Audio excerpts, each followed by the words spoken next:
Okay, what is a VPN and why do you need one in China? Well, you do need a VPN. A VPN is a virtual private network. And essentially, what it does is it helps you get beyond the Chinese firewall. And so that you can go to Google, you can go to Facebook, you can go to Twitter, and some other sites that you otherwise, especially some news sites, that you will find are blocked in China. Um, and I'm going to put in the description a link to the service I use, and it has worked wonderfully. Um, it's called ExpressVPN.com. If you're in China, you can still get to their website, but you have to use expressvpn.works. Now, if you're watching this video, that will be a moot point. But nonetheless, I highly recommend them.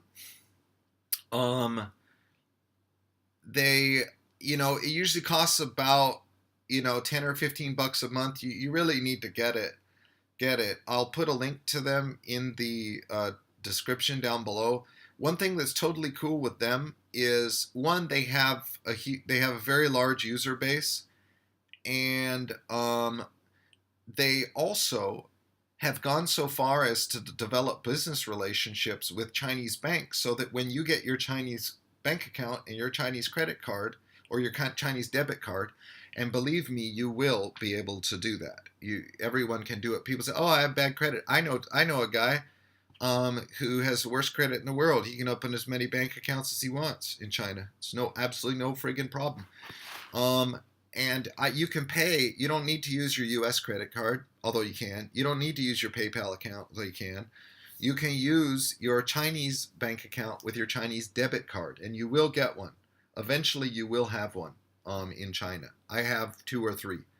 I have four Chinese bank accounts, and three of them with debit cards.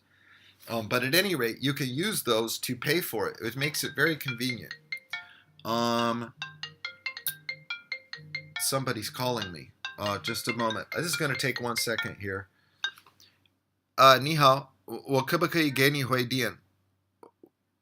要我5分钟就给你回电，好不好？OK，谢谢拜。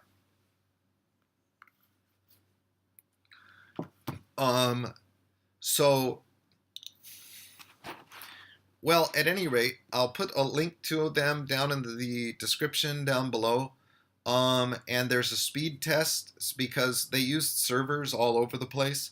And so sometimes the fastest server, the one with the best connection, is through Macau. Sometimes it's through Singapore. Usually it's through Hong Kong. But it'll show you which ones are running the fastest, so you can choose that. It's kind of like a must in China. I don't know why anyone wouldn't have one. And also, as far as Chinese internet service providers, I recommend you use China Telecom once you get here for your home internet service. Again, China Telecom. In Chinese, that's 中国电信. China Telecom. Okay? They are widely recognized as being the most stable and fast internet service provider here in China. I have elected to get the highest level of service. So I want the fastest bandwidth, all the extras, and so I pay a little more because I just want everything there. I need to have really fast, reliable internet, and so I pay a total of 2,100 renminbi, Chinese yuan, per year. And it comes out to like 20 or 30 bucks a month. 20 or 30 bucks.